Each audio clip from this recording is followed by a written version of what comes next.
Bueno, reitero, para que quede en la grabación, y es que estaba diciendo que hay unos elementos que nosotros debemos tener a la hora de estudiar esta temática de lo que es la hermenéutica. Conlleva muchas cosas, ¿no? La oratoria, la comunicación que está unida a la oratoria, obviamente. Hay gente que sabe, hay gente que habla pero no comunica.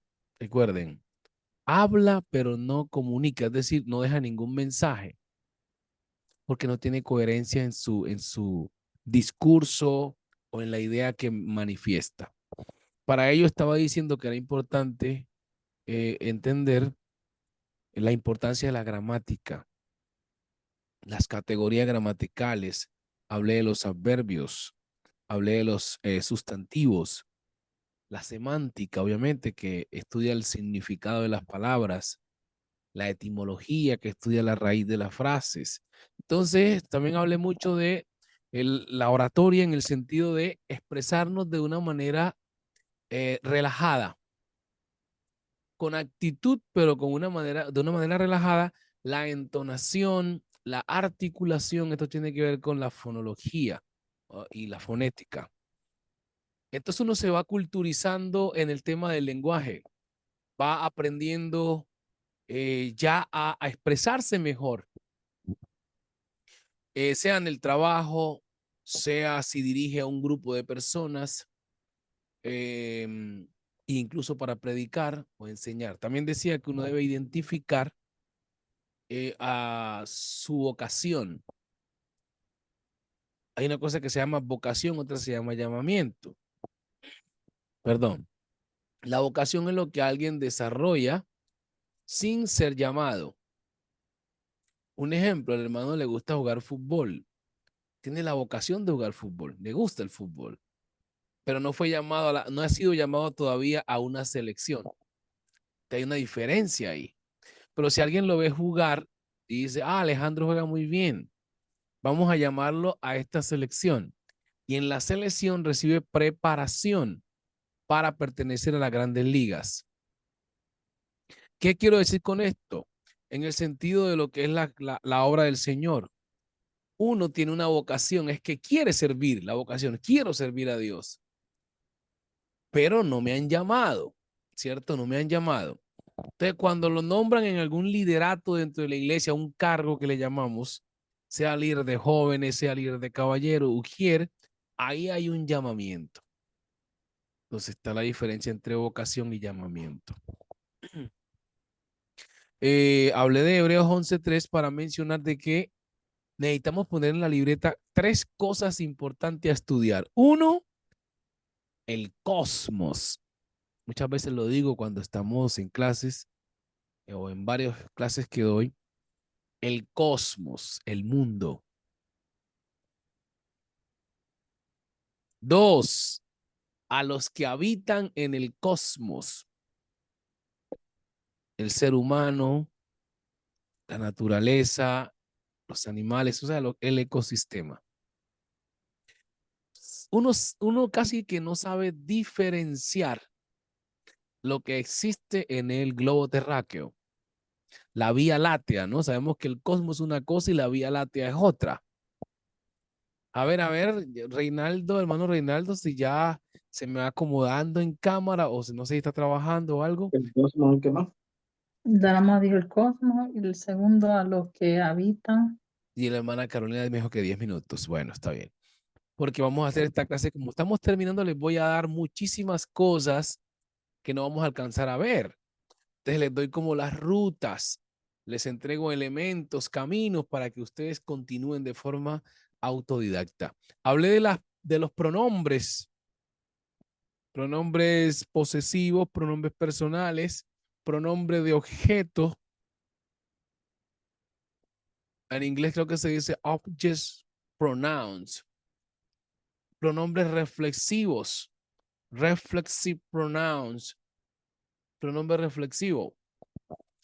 Y el pronombre reflexivo tiene que ver con uno mismo.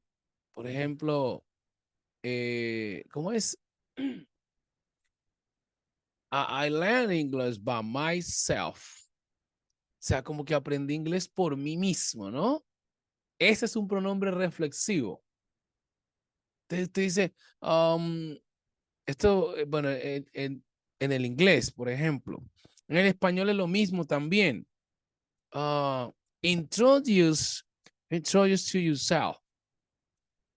¿Qué dije ahí, hermana Erika? Introduce to yourself, please. Introduzca tu introducción de, por ejemplo, yo soy Erika, yo soy tal.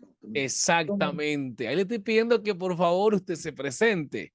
Entonces, como dice, hable de usted mismo. Introduce to yourself. Preséntate tú mismo. O sea, habla. Yo no voy a hablar de ti en este caso. Esos son como los reflexivos. Así mismo, y los demás van siguiendo. Los object pronouns o los pronombres de objeto en español son como en quien recae la acción. Y miremos un ejemplo. Cuando decimos, esto fue hecho por él. ¿Sabe que en inglés hablan de una cosa que se llama la voz activa y la voz pasiva? Tiene mucho que ver con eso. Esto es hecho por ejemplo, cuando yo digo, eh, en este caso una pintura, el cuadro fue hecho por Erika, ¿cierto? Eso es como una voz pasiva. Pero en el pronombre de objeto es cuando yo digo, mm, el cuadro fue hecho por ella. Mire que cambia ahora el vocablo. El cuadro fue hecho por ella. Ah, ¿ella quién? Dice la gente. Ahora, Erika. Ahí lo que usé fue un pronombre de objeto y va siempre al final. El pronombre personal va siempre de primero. Yo, yo, yo lo hice, yo corrí. Entonces, estas categorías gramaticales son importantes a la hora de hacer hermenéutica. Voy leyendo y me voy dando cuenta de qué tipo de categoría gramatical está en el pasaje. Cuando usted aprende todo esto, usted puede hacer debates en internet, puede hacer debates con cualquiera sin tener que recurrir a muchos pasajes de la Biblia. Le permite esta habilidad. Dijimos el cosmos, los que habitan en el cosmos, ¿cierto? Dos. Y lo tercero, lo invisible, lo invisible. Lo invisible. Existen dos mundos, el mundo visible y el mundo invisible. Hay gente que no sabe eso, pero esos dos, ese mundo invisible tiene unas categorías también. Tiene categorías. Por ejemplo, podríamos hablar del mundo invisible de la oscuridad, el mundo invisible de la luz. El mundo invisible de la oscuridad pertenece a la maldad. El mundo invisible de la luz pertenece al reino de Dios. Y así vamos, entonces uno empieza a estudiar el mundo invisible. ¿Quién está en el mundo invisible? Los ángeles. Pero como ya los dividimos en dos categorías, el mundo invisible, la categoría de la luz y las tinieblas. Entonces Pablo empieza a clasificar que en el mundo invisible hay unas autoridades celestes, pero en la categoría de las tinieblas. Y esas autoridades celestes las vamos a encontrar en Efesios 6:10. Sí la hemos leído. El hermano Reinaldo ubíquese en Efesios 6:10. El hermano Alejandro se va a ubicar en Hebreos 11:3. Y nuestra hermana Erika va a leer San Juan, capítulo 1, verso 10.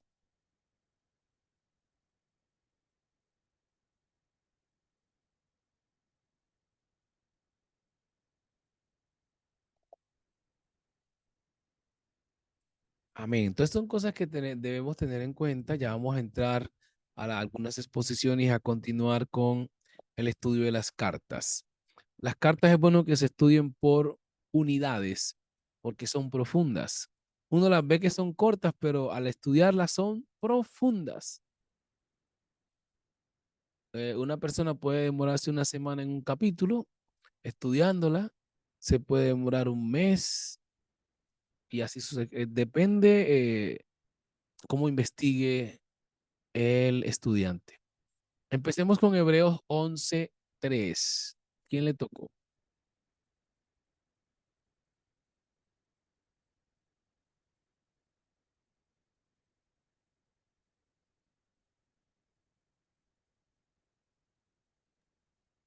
Amén. Hebreos 11:3 dice la palabra en el nombre del Señor. Por la fe entendemos haber sido constituido el universo por la palabra de Dios, de modo que lo que se ve fue hecho de lo que no se veía. Amén. Entonces Amén. se da cuenta, hermano Alejandro, que el modelo, mire, uno dice, oye, pero mira, hubo un modelo. Uno dice, pero ¿cómo Dios hizo al hombre de un polvo y le puso esa figura? Pues uno dice, ¿cómo es un ángel más o menos? Tiene que mirarse uno. ¿Tú lo entiendes? Tiene que mirarse uno. Me vi un pedacito de prédica de un moreno. Yo no sé quién, de dónde sea, pero le está dando una clase, una clase matrimonial y decía que le decía a la mujer y que Dios te mandó un ángel moreno. Y está bien, ¿por qué? Porque miren, hermanos, y aquí estas cosas hay que ser uno tiene que ser muy, ¿cómo digo la palabra? Eh, Muy categórico, muy ético a la hora de enseñar o predicar. Porque fíjate, dice la palabra del Señor, como leyó el hermano, que lo que se ve fue hecho de lo que no se veía. Y uno se pregunta, ¿quién hizo las etnias? Las hizo Dios. Pablo dice, y la gente no entiende la expresión, de una sola sangre, oiga la palabra, de una sola sangre hizo todos los linajes. De una sola sangre. La gente cree que es algo espiritual. Cuando estaba enseñando geografía bíblica, expliqué a los hermanos en este curso que estamos haciendo ahora, les empecé a explicar que tanto los blancos salen de los negros como los negros salen de los blancos. Yo no sé si sabían esa perlita. Yo tengo un canal de YouTube que se llama Aprende Teología desde casa, ahí subimos los videos. Usted puede buscar en geografía bíblica la descendencia de Jafé, la descendencia de Can. Ahí están explicadas todas. Y ahí vamos viendo que los eslavos son gente que muy blanca, están para la parte de Europa. Pero los eslavos cuando investigan en profundidad vienen de la línea de Jafé. Y Jafé engendra a Cus. Y Cus significa moreno. Cualquier sociólogo, historiador que sepa la temática no puede discutir de que Cus significa moreno.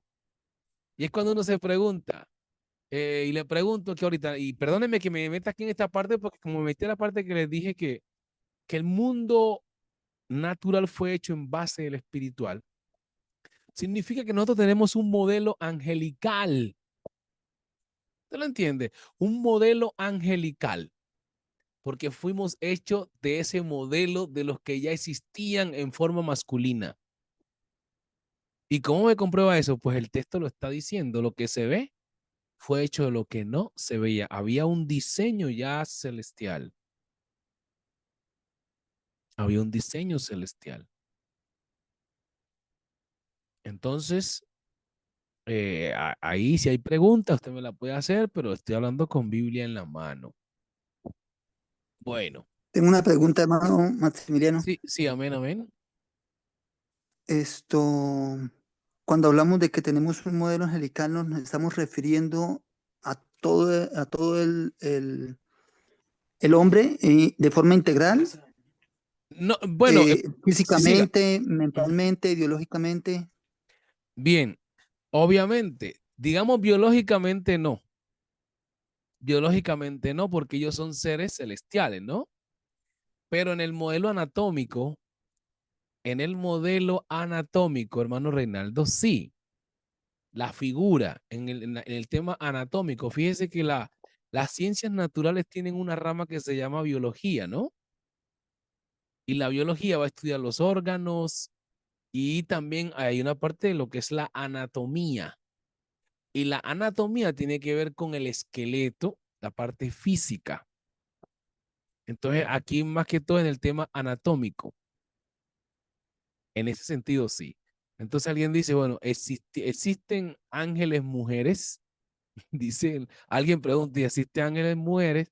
Bueno, en este sentido, sí. En el contexto de los ángeles, no se ha escuchado por la palabra del Señor que existan angelinas, sino que las figuras que siempre aparecen son masculinas y con unos nombres o los calificativos masculinos. Entonces ahí la Biblia nos va dando pues pista y nos va dando los rasgos. Ahora bien, cuando el Señor se le aparece a Abraham, ¿recuerdan? Pues obviamente muestra una figura anatómica que obviamente se llama teofanía,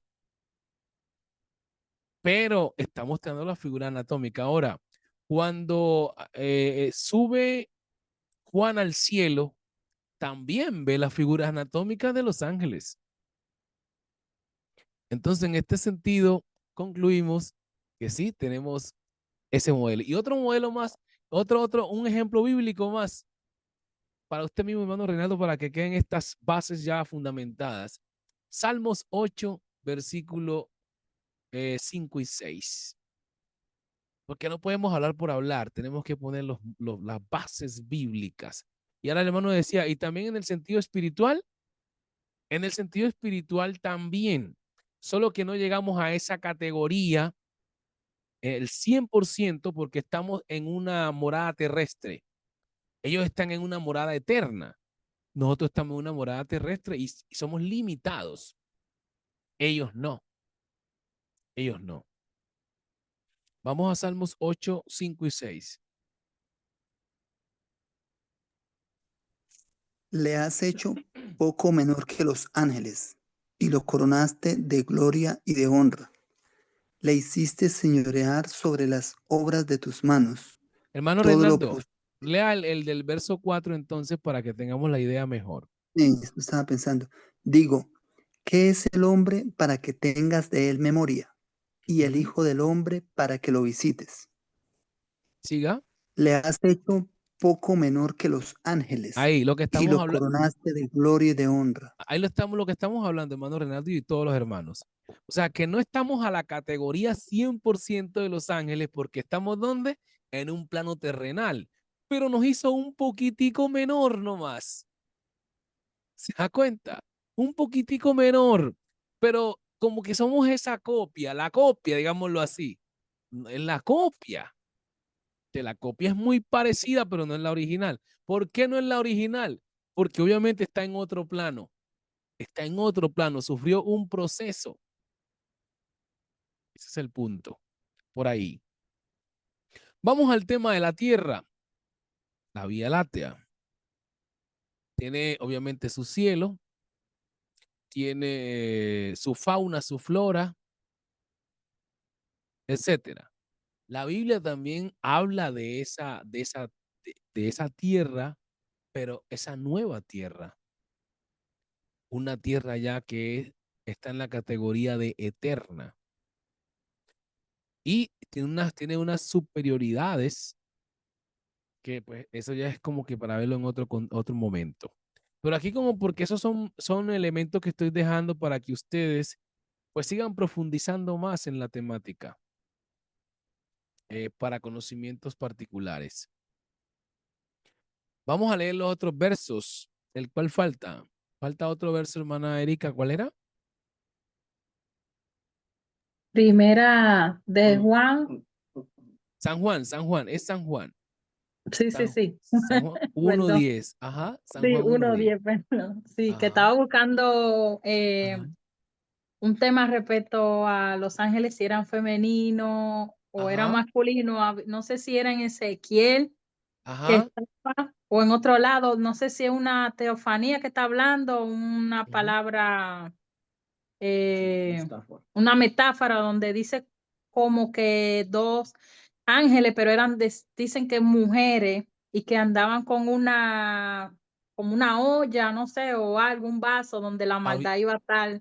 No sé si sí, había que buscarlo, ¿verdad? te Porque acuerdas, ¿verdad? De eso. sí, Yo no sí, habría recuerdo. que buscarlo para ponerlo en la mesa, a ver si al menos designa que son femeninas. Exacto, y que hubiera caído una tapa fuerte donde se cerró y quería saber si era una tefonía o era algo Ah, ya. literal o era no literal. Ok, amigo. Ujú. Hoy tenemos Amén. como base de estudio la carta a los Corintios, pero ustedes trajeron algo para comentar, que lo vamos a ver ahora. Lea, hermana, ahora Amén. sí. Amén. Juan, capítulo 1, versículo 10. Ajá. Voy a estar leyendo en otra traducción. Dice, Él estaba en el mundo y el mundo fue hecho por medio de Él. Ahí, Y el mundo, ahí, hermana. ¿Se acuerda que les hablé de las categorías gramaticales? sí, Y decía que había un tipo de pronombre que terminaba como que la acción fue hecho por ella, por él. ¿Qué pronombre es ese, hermana Carolina? ¿Se acuerda? Lo escribieron los tipos de pronombres que les mencioné. ¿Y se acuerda, hermana Erika, hermano Alejandro? ¿Qué pronombre era? El pronombre de objeto. El pronombre de objeto. En quien recae la acción. En quien recae la acción. El mundo por él fue hecho. Entonces, los reflexivos son los que lo hace uno mismo. Uno mismo. Esos son pronombres reflexivos. Hermana Carolina, lea usted Isaías 35:4. Miren, los pronombres reflexivos no admiten otro sujeto distinto al mismo. La categoría, la gramática que nos ayuda a expresarnos con coherencia, a expresarnos bien, a saber lo que hablamos y eso nos genera seguridad al hablar. El pronombre reflexivo no admite cambio de sujeto. Escuche esta palabra. El pronombre reflexivo no admite cambio de sujeto. No, es que yo lo quería hacer, pero lo hizo otra persona. Es incoherente. Y vamos a leer acá. Por medio de la gramática vamos a explicar la unicidad de Dios sin movernos de ese versículo. Isaías 35:4.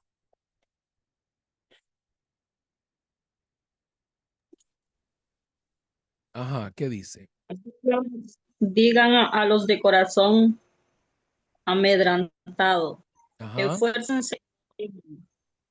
Miren, aquí viene su Dios para castigar a sus enemigos como merecen. Dios mismo viene y Él los salvará. ¿Cómo que dice? ¿Dios qué? Dios mismo viene y Él los salvará. Mire, Dios mismo viene. Esa es otra versión. La versión Reina Valera dice, Dios mismo vendrá. Y Dios mismo viene es otro vocablo que es lo mismo que vendrá. Pero la palabra clave aquí es mismo. Dios mismo. El pronombre reflexivo decíamos que tiene una categoría que no admite ¿qué? Cambio de sujeto. Entonces, ¿cómo es que dicen la gente que envió a otro? ¿Sí ven? Entonces, si dice que Dios mismo viene y la gramática dice que el pronombre reflexivo no admite cambio de sujeto, entonces no mandó a otro. Vino él mismo. Entonces, si libre de nosotros movernos de allí para hablar con un académico de unicidades, de que el único Dios verdadero es con ese verso aplicando la gramática. Pero alguien dice, ¿y qué pasa con los otros versos? ¿Cómo hace usted para explicar ahora como dice San Juan 3:16? ¿Qué dice San Juan 3:16? Tiene este versículo, pero le van a mostrar San Juan 3:16. ¿Qué haría usted ahí? Vamos a ver. San Juan 3:16. Ya usted dijo que no hay otro, pero ahora miremos San Juan 3:16 a ver qué dice.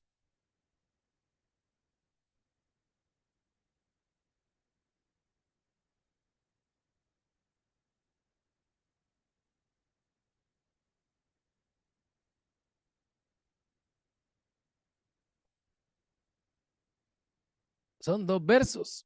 Y aquí que vamos a ponerlo en la mesa para que ustedes cómo explican, ustedes que son unicitarios.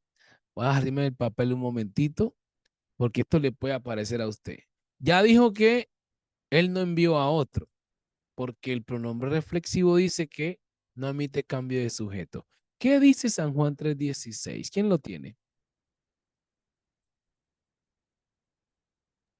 Amén. Porque de tal manera amó Dios al mundo que ha dado a su Hijo unigénito para que todo aquel que en Él cree no se pierda, mas tenga vida eterna. Ahí. Ahí no está diciendo que envió, dice que ha dado. Baje al verso 17. Porque no envió Dios a su Hijo al mundo para condenar al mundo, sino para que el mundo sea salvo por Él. Ahí. ¿Cómo explicamos esta temática si dijimos que no iba a enviar a otro y acá dice que Dios envió a su Hijo? Aquí está el meollo del asunto. Hermano Reinaldo, a ver, hagamos cuenta que yo soy el trinitario y yo saqué ese versículo y dije, no, mire, que aquí lo envió. A la Biblia está diciendo que lo envió.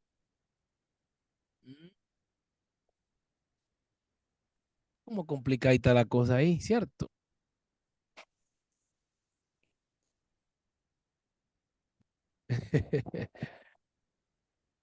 Mire que uno, no sé ahora cómo sea, ¿no? Pero creo que siempre les he contado que en la Iglesia Pentecostal Unida se evangelizaba mucho, se evangelizaba los días lunes, miércoles y viernes.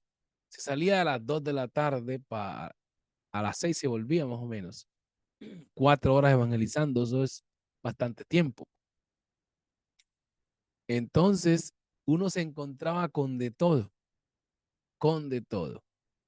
Pero yo creo que nosotros nunca explicamos como podíamos explicar ahora porque uno empezaba a mostrar versículos de unicidad. Mostrar un versículo acá, mostrar el otro acá y el otro acá, y al fin y al cabo no se llegaba a ningún Pereira, como decimos. Como también a veces veo en los debates, que en los debates también es lo mismo. Perdón, de que uno le muestra un versículo, otro vea este otro versículo acá y vea este otro, y a veces el debate como que no llega a nada tampoco. Cada uno como que defendiendo lo suyo. Y al final, pues alguien pone, los del bando de la unicidad ponen, el hermano Alejandro le dio cátedra al trinitario tal. Pero es que tú eres del grupo de los unicitarios, vas a decir eso. El de los trinitarios dice lo mismo. Tal fulano le dio cátedra al hermano Alejandro. Porque ahí es como una forma de vender, como se dice, humo. Pero una persona que maneje la temática, analiza el debate y dice, pues aquí no hubo nada, sino una charla. Una charla donde defendía cada uno su tesis, no más. Ahora, si toman 2 versículos como estos, y ahora sí se empieza a explicar dónde está la verdad aquí, ahí uno dice, bueno, aquí sacamos un extracto. Si no tiene todavía que, digamos, la respuesta clara, con la ayuda del Señor la vamos a dar ahorita y le vamos a enseñar cómo usted explica eso, porque ahí está literalmente diciendo envió a su hijo, literalmente. Ana Carolina, ¿cómo lo presenta usted ahí? Ya usted misma leyó que no puede enviar a otro, dice, el Dios mismo viene. Y acá parece que lo envió. ¿Qué nos dice al respecto? Es unicitaria. Ay, entonces, mire, yo tengo razón. Yo que soy el trinitario tengo razón. No, mentiras. Vamos, hermana Erika. Amén. No, hermano Bueno, Alejandro. Ajá.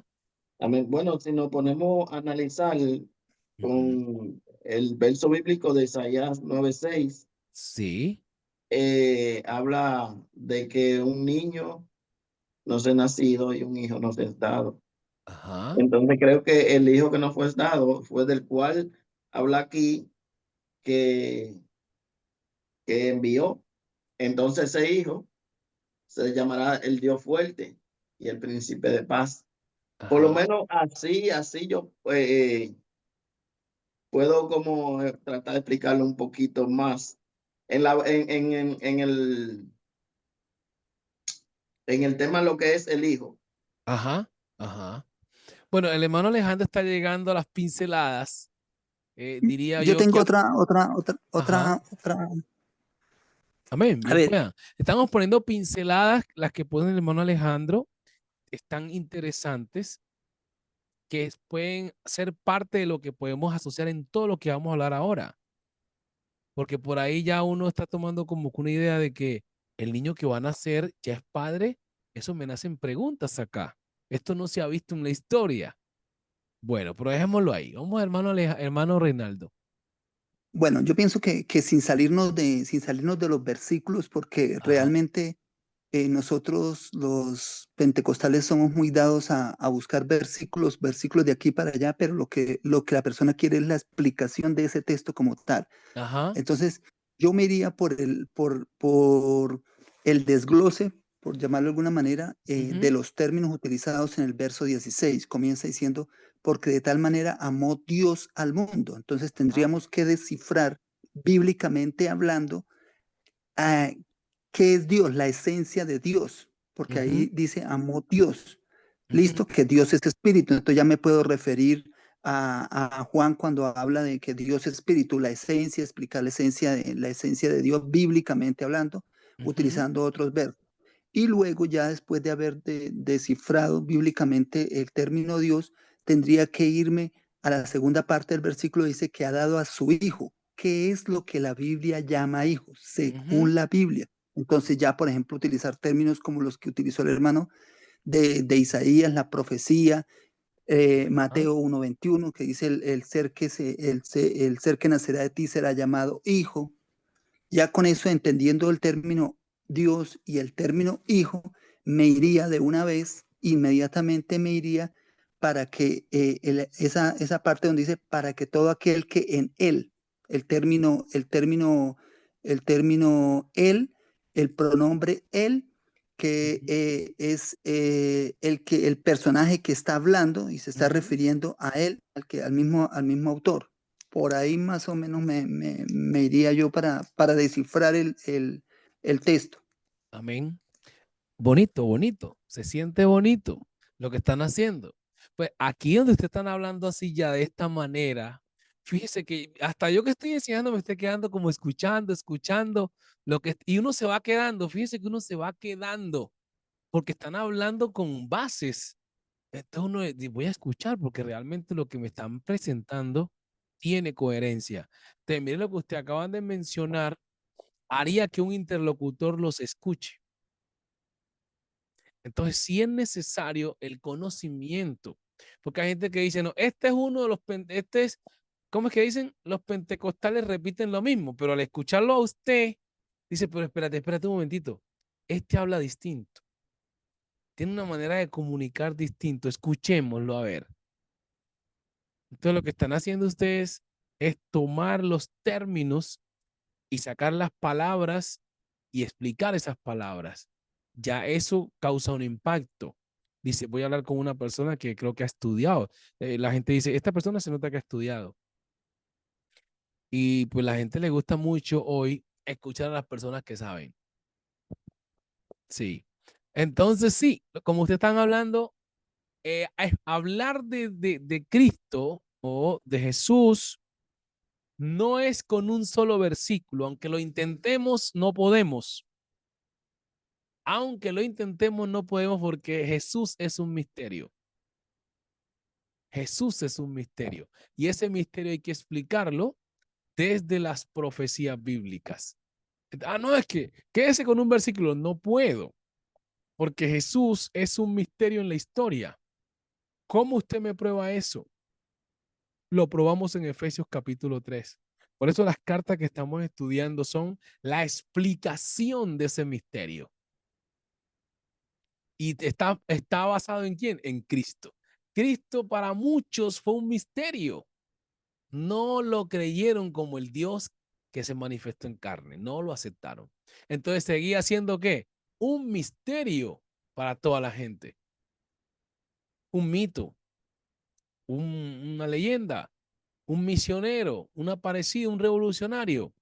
Pero Pablo dice, no, Jesús es más que eso. Jesús es más que eso. Cuando lo llaman al Areópago, dice Pablo que usted tiene acá una inscripción al Dios que ustedes no conocen. Y dice, este es el Dios de vuestros padres, Abraham, Isaac, o sea, el Dios del Antiguo Testamento. Dice, y ese mismo Dios es el que yo les anuncio. Miren qué palabra tan bonita. Ese mismo Dios de los antiguos es el que yo les anuncio. Hablando de Jesucristo. O sea, ahí está, en esa expresión está la unicidad. Muy bien. Vamos entonces para allá. Esto se nos vuelve tan rico que quedamos ahí en esa mermelada. Pero vamos a escuchar las exposiciones.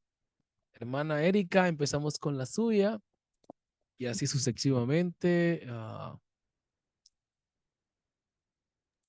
Amén. Le hubiera explicado que no abordé mucho.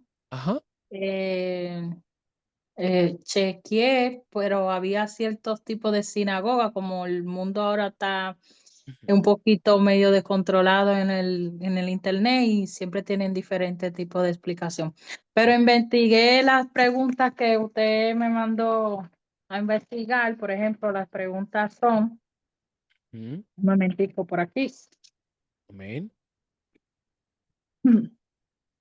¿Qué es la sinagoga? ¿Cuál era su propósito?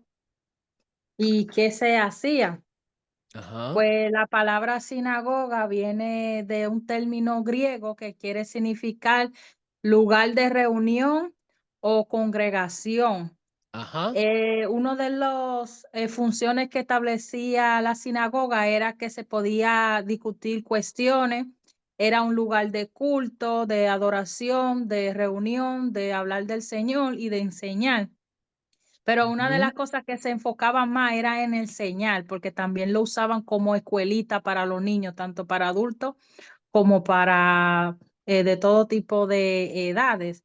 Amén. Tanto también lo tomaban para tribunal de jueces, cualquier tipo de situación, es como Ajá, exactamente, sí, algo sí. comunitario de todo el pueblo. Era un lugar esencial que todos iban ahí a cualquier situación que pasaba, sea familiar, esposa, un robo de animales o lo que sea, todo se podía dialogar en ese lugar.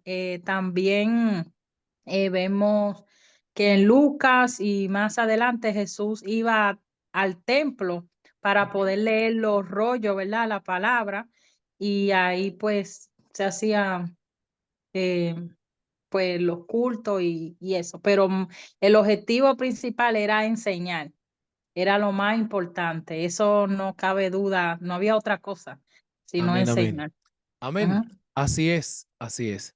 Vamos con usted mismo a leer Hechos. Buena explicación, buena investigación, hermana, así es. Y lo vamos a comprobar con Hechos capítulo 18.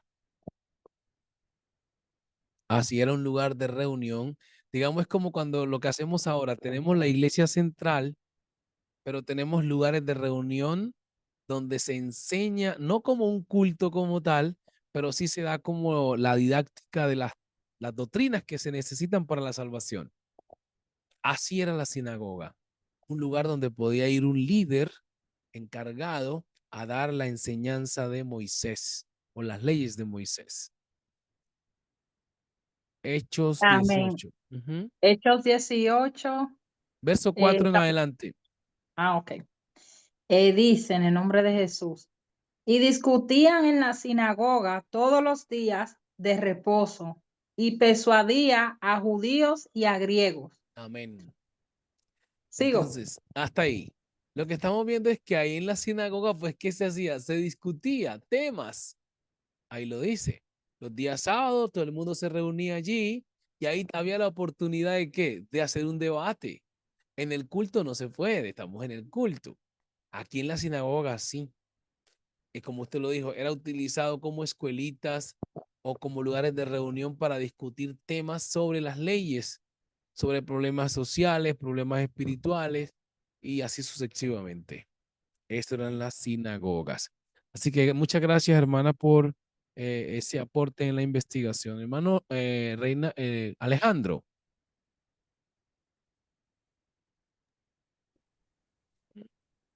Amén. Lo escucha usted Eh, también, ajá. amén.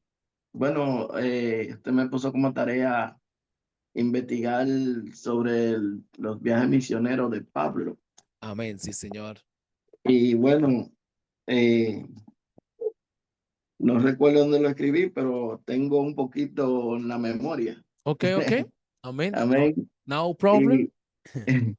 y en Hechos capítulo 13 Ajá. nos habla de ese primer viaje misionero donde Amén. los apóstoles impusieron las manos para ese viaje en Pablo y Bernabé, dirigido por el Espíritu Santo, luego de ayunar.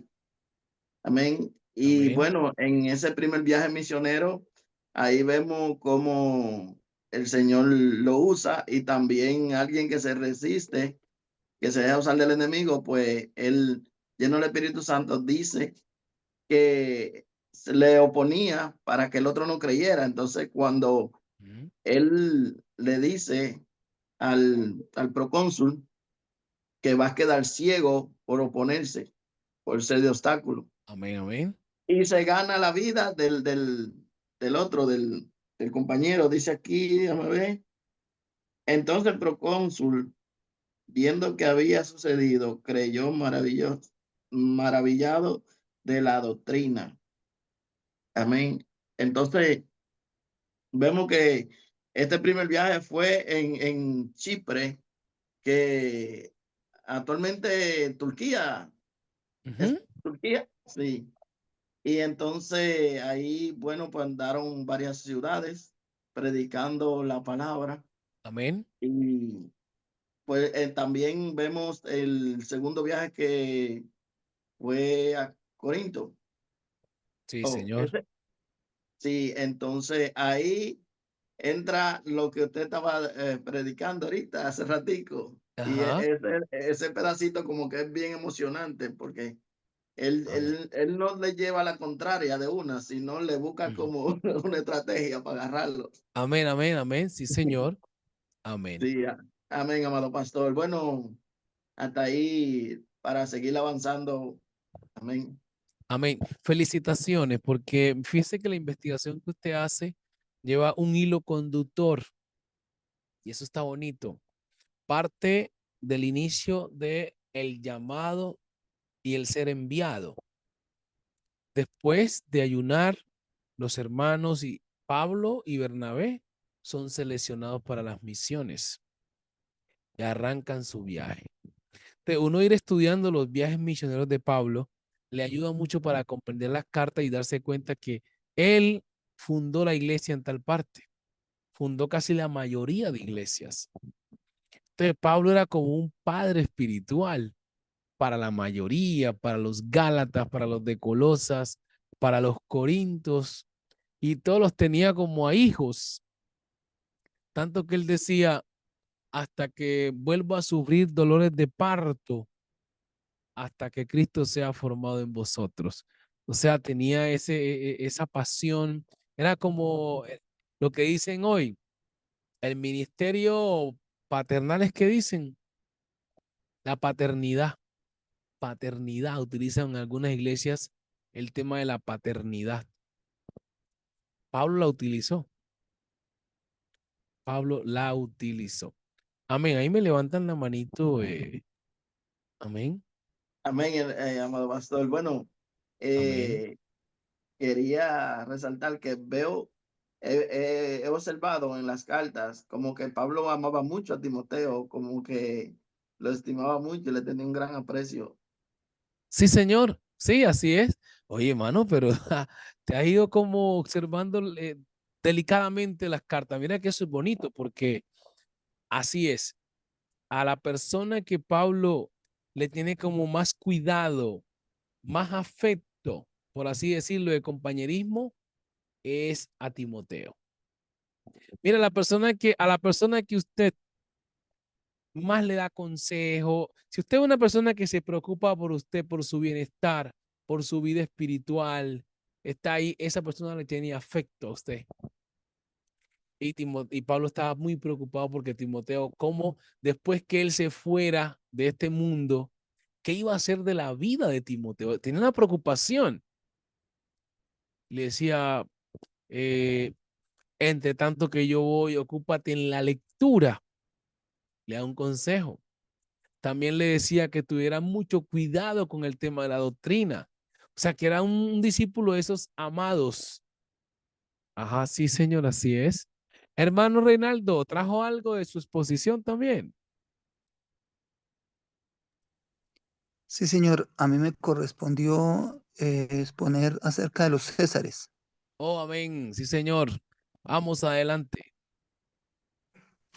Bueno, entonces,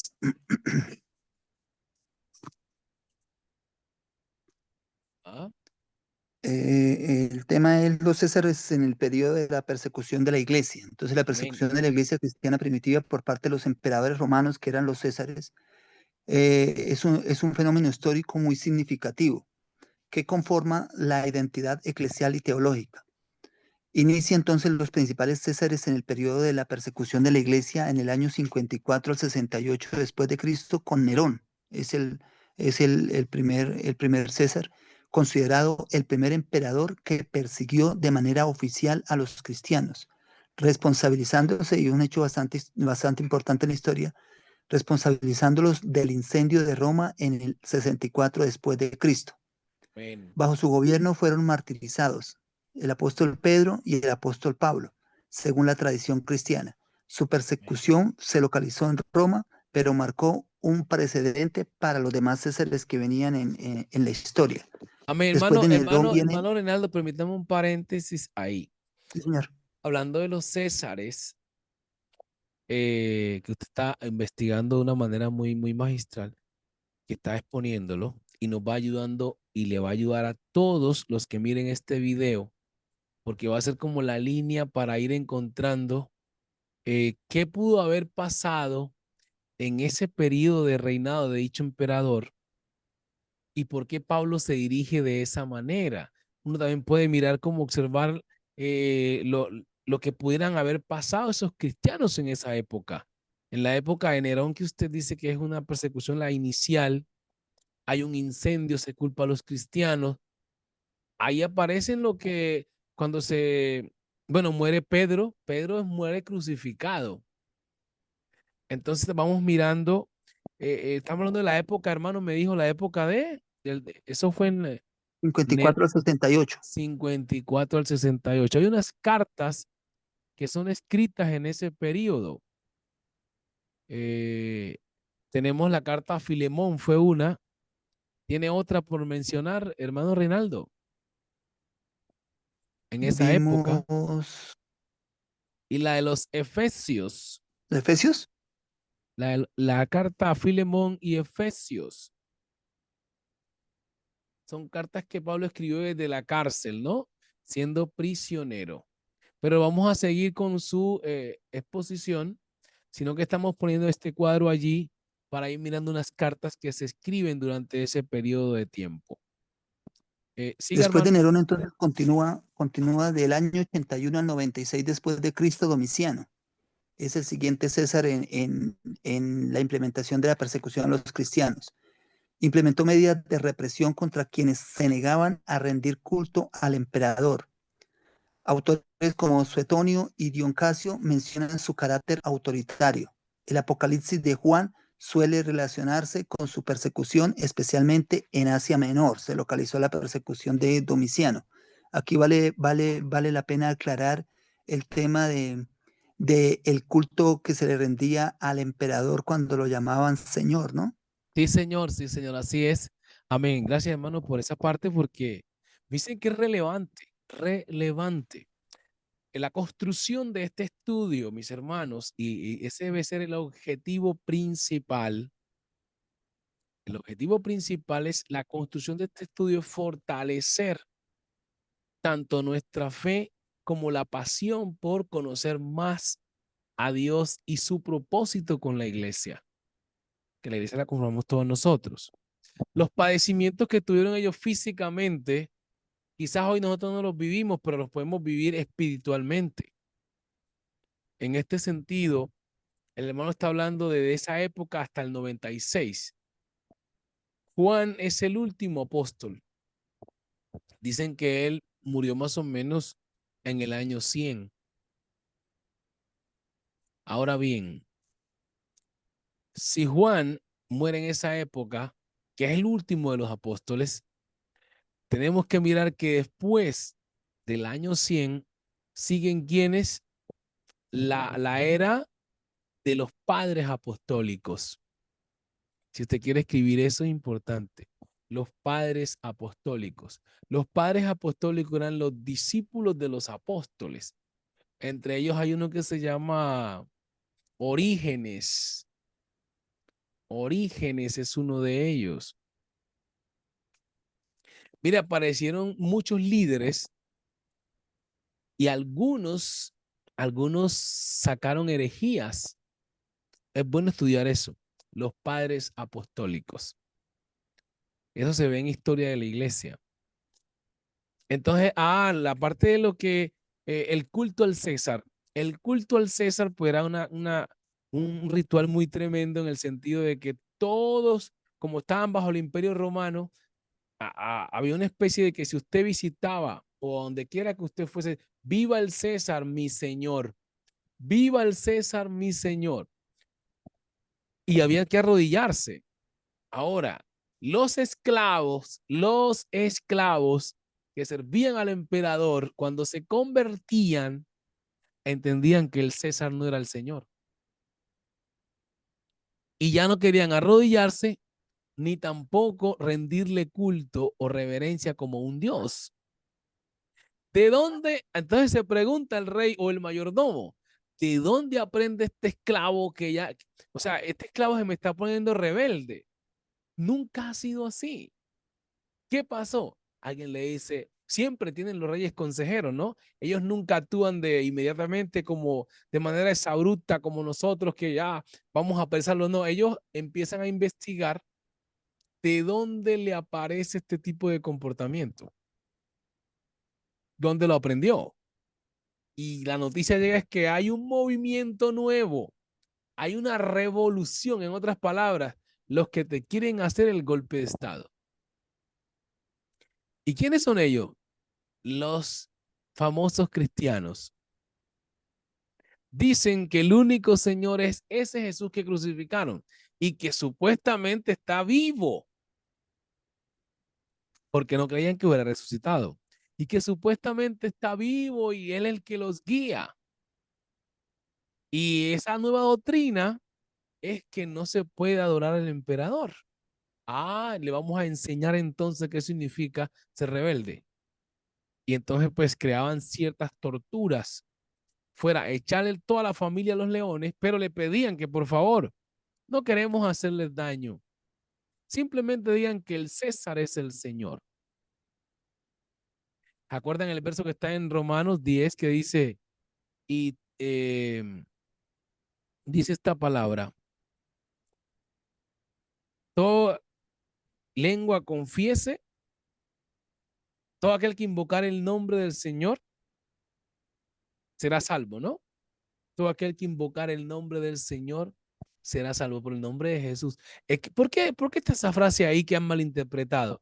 Es porque los que iban a morir, pues se les decía que se salvarían de la muerte si decían que el César era el Señor.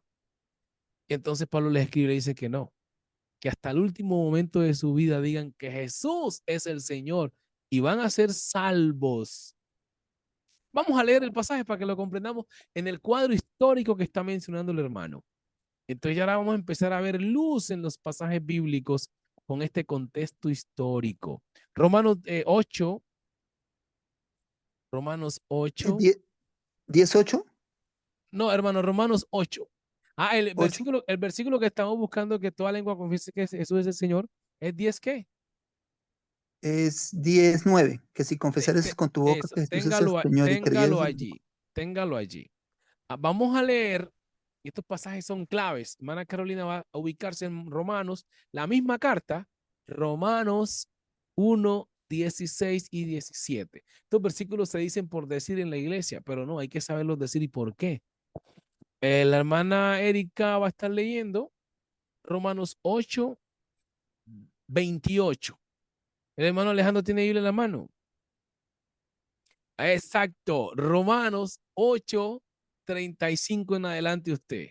La hermana va a leer Romanos 8, 28. Arranque con ese. Estamos en un contexto histórico, el porqué de la carta y por qué estos pasajes. Ajá. Amén. Romanos capítulo 8, versículo 28. Sí, Y sabemos que a los que aman a Dios, todas las cosas le ayudan a bien. ahí. Esto es, Siga, siga. Solo ese es- versículo. esto es a los que conforme a su propósito son llamados. Ajá. Entonces, si usted se da cuenta, ese versículo está ahí, pero nadie sabía por qué. Y lo repetimos en el culto.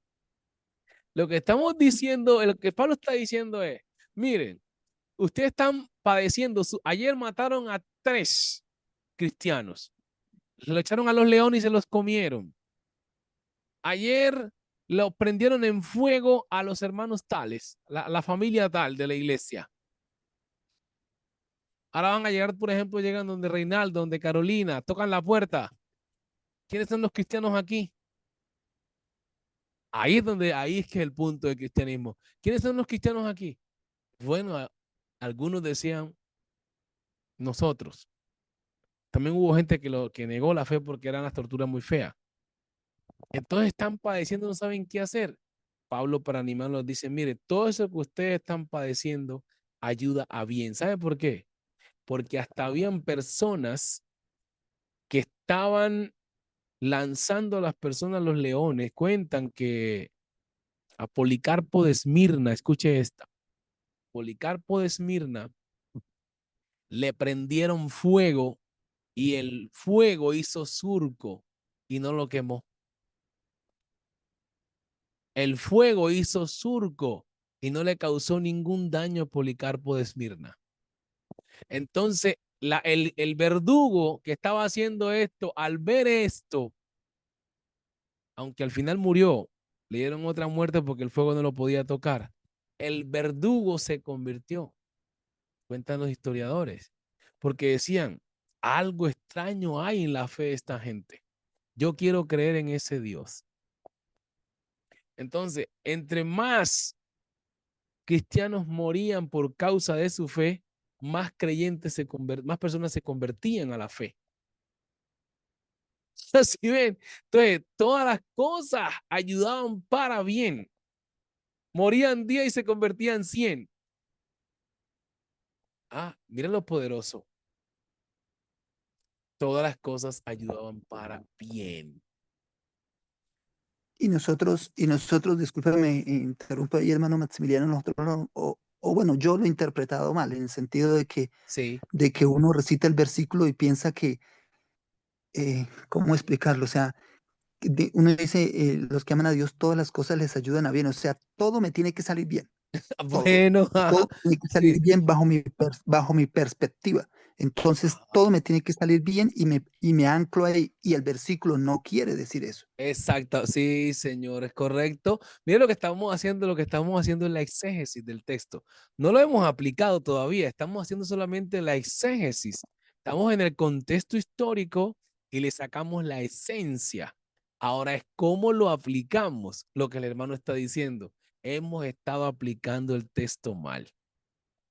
¿Qué vamos a hacer ahora? A corregirlo. ¿Cómo lo corregimos? Te echaron de la empresa y tú montaste tu empresa. ¿Se dio cuenta? Ahí está el punto. Si no te echan de la empresa, no montas tu empresa. Todavía serías un empleado. Entonces las cosas ayudaron para lo que parecía mal, ayudó para bien. Esa es la aplicación del versículo. Ahora en este contexto ya más actual. Tienen la mano levantadita los hermanos ahí. Parece que alguna revelación llegó ahí. Amén. No, que quisiera pues dar un ejemplo también sobre de Amén. ese versículo. Por ejemplo, una historia que he escuchado que Amén. habían unos hombres trabajando en una mina, pero los compañeros se burlaban de esa persona y le decían, no, a los que aman a Dios todas las cosas le ayudan para bien. le decían eso a su compañero porque que era cristiano. Ujú. Le decían eso porque un perrito se le cogió su salchicha y salió fuera de la mina. Ajá. Entonces era su única comida, salió a buscarla y agarró el perro con su comida y cuando iba a regresar ya la mina se hubiera caído encima de los hermanos. Wow. Y ahí entonces ese versículo pega con esa situación. Amén. Amén. Sí, Señor. Ahí está el punto. Ahí está. Ahí está el punto. Todas las cosas ayudan a bien. Un ejemplo. Yo creo que todos hemos vivido experiencias así de tribulaciones, angustias. Y en el fondo uno reflexiona y dice, hombre, tengo que cambiar esto. Tengo que hacer esto. Si no hubiera pasado esa situación, usted no reflexiona, yo tampoco reflexiono. Ahí está ayudando para bien. Pero el contexto, ahora uno dice, y el contexto histórico es ese, que estaban los cristianos muriendo por el emperador romano Nerón. Ya sabemos que es Nerón. Esa persona que, miren, nadie pudiera sacar una prédica. Mire que estamos aquí demorados nomás en ese cuadro, pero cuando predicamos del pasaje, predicamos rapidito. Y no hay ni esencia, no hay ni esencia porque la gente como ha escuchado tanto que a los que aman a Dios todas las cosas le ayudan a bien, nomás dicen amén, pero es un amén ahí seco. Pero cuando el predicador empieza a sacar lo que hay adentro del versículo, la gente empieza a hablar en lengua. Otros empiezan a llorar porque de alguna manera alguien está viviendo una tribulación ahí. Y ahora que escuche que a los que aman a Dios todas las cosas le ayudan a bien, ahora se empieza a gozar el que está atribulado. Estando atribulado empieza a gozarse porque el predicador le está dando el sentido real del texto. Antes estaba atribulado porque el texto dice, todas las cosas ayudan a bien y me está saliendo todo mal. Entonces la palabra no se me está cumpliendo. Estoy mal con Dios, estoy en pecado. Y viene un predicador y le saca la esencia y dice, ahora entiendo. Quiere decir que esta tribulación que me ha llegado me acerca más a Dios y empieza a gozarse ahora, porque encontró la realidad del texto. Eso se llama un exégeta. Un predicador que es un exégeta saca las grandezas, las riquezas del texto. 35, hermano, 35.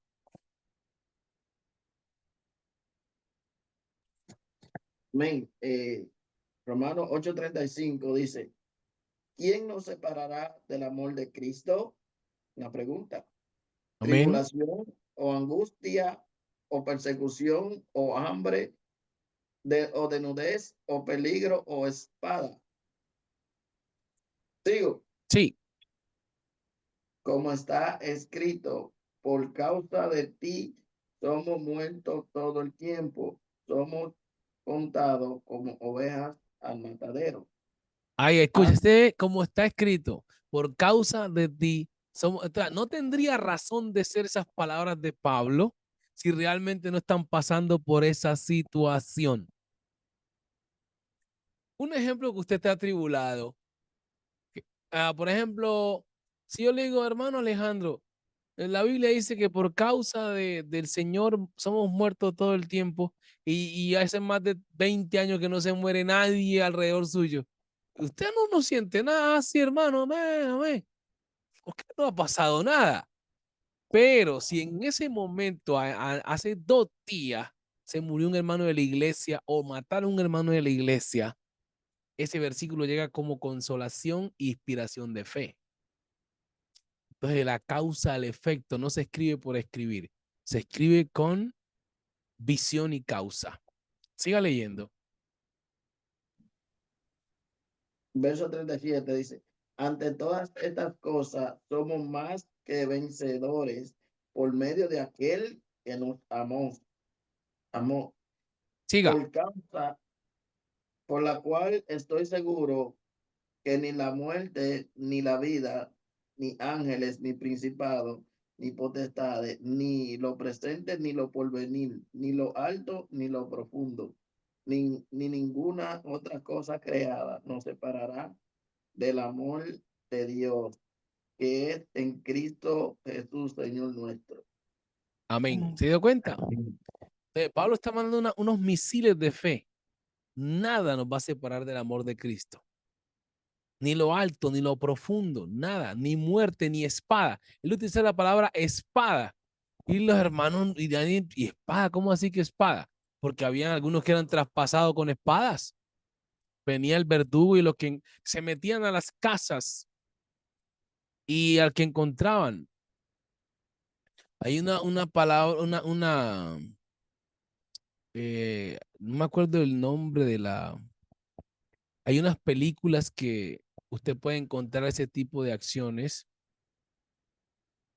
Se me escapa el nombre ahorita de la persona que es uno de los emperadores romanos, un gladiador se convierte al Señor y empezó a estar junto con los cristianos. Si algún día me acuerdo el nombre de la película, se las comparto. Él se convierte, pero sigue en el imperio, sigue en el imperio.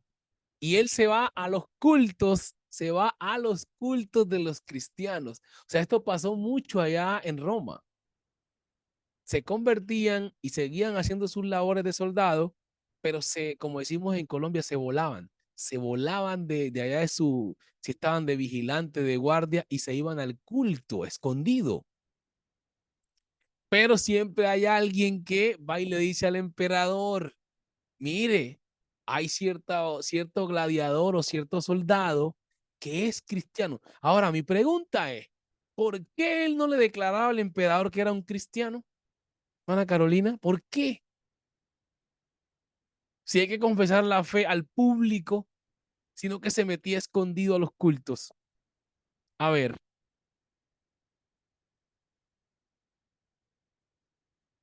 ¿Me escucha, hermana Carolina?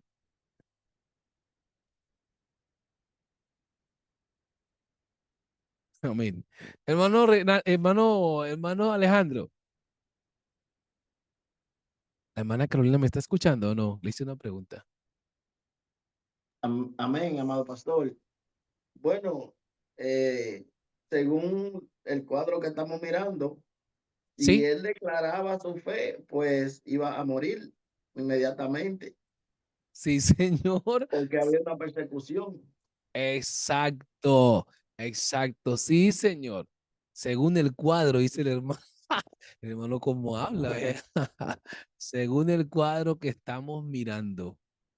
Excelente palabra, así es. Así es. Eh, podría ser muerto. Podría ser muerto.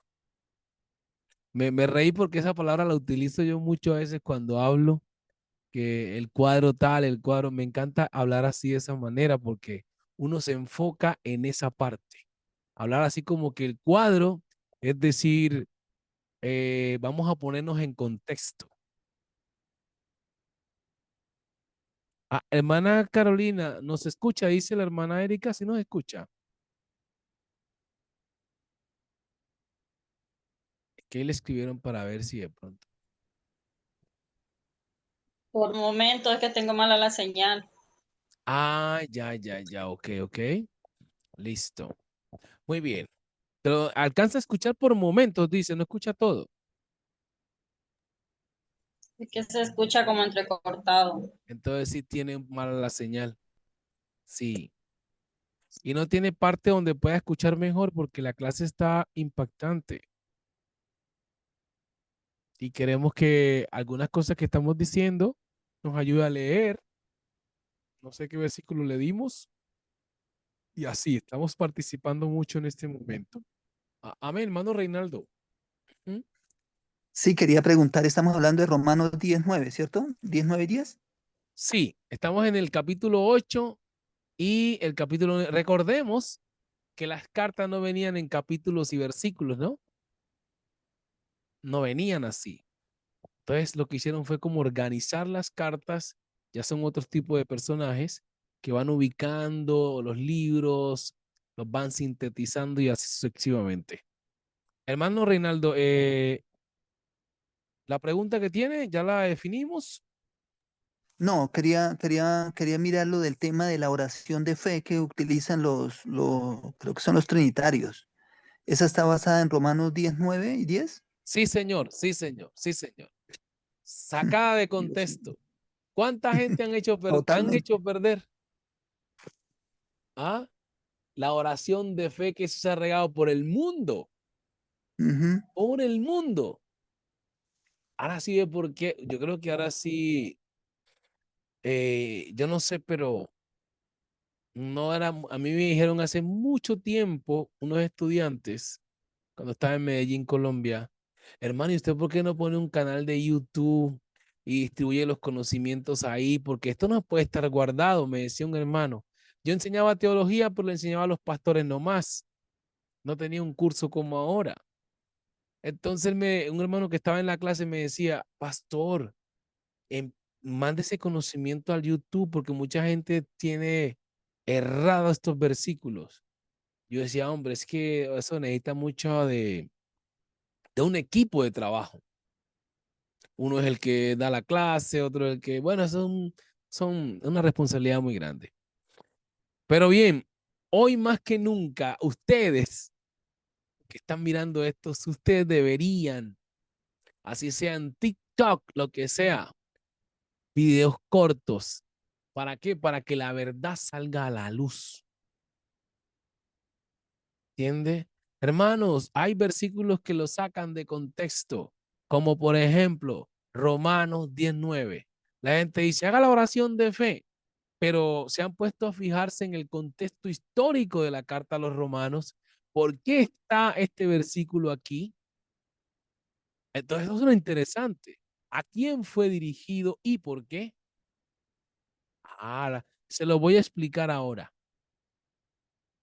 Y entonces, ya. Este versículo es que en el año tal, aquí el hermano que ya está bien versado en el estudio que hizo los emperadores, les quiero contar que hay un emperador en esta época, que es el año 50 y qué, hermano.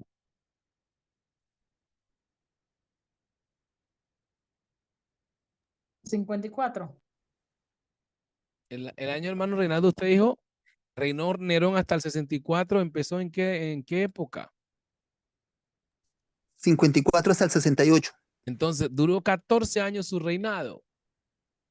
Fíjese. Entonces, usted está presentando el cuadro histórico. Y dice, bueno, para esta época, el apóstol Pablo está preso en Roma. Oh, y desde ahí, pues, envía cartas a la iglesia para fortalecerlos por un problema que tenían. Usted dice, ahí lo dice, el culto al César. Se confesaba a César como el Señor. Era como un Dios. Entonces la gente empieza como a despejar la duda. Y entonces se les decía que confesaran a César como mi Señor. Pero Pablo les enseña que el único Señor es Jesús. Entonces estos que se rebelaban contra este culto eran muertos. Y es que Pablo les dice, si ustedes confiesan que Jesús es el Señor, pues se mueren, pero son salvos. Entonces, no es que usted haga una oración de fe y ya es salvo, no, no, no. Usted tiene que traer una cosmovisión de creencia hasta morir por Cristo. Pero ¿cómo así que usted murió borracho y nomás dice, sí, Señor es mi salvador, ya, salvado? No, si fuera así, tan fácil. O el que está en el hospital que nunca quiso que le hablaran del Señor y ya haga la oración de fe, la oración de fe y listo, muérase. No, no es así. Ese no es el texto sagrado. Algunos dicen, ¿y por qué el ladrón que estaba al lado de Jesús no se bautizó? Claro, ya lo hemos explicado, porque el ladrón está al lado de la salvación y ya no tiene más alternativa. Ya no tiene alternativa. Y segundo, el evangelio de gracia todavía no había sido predicado.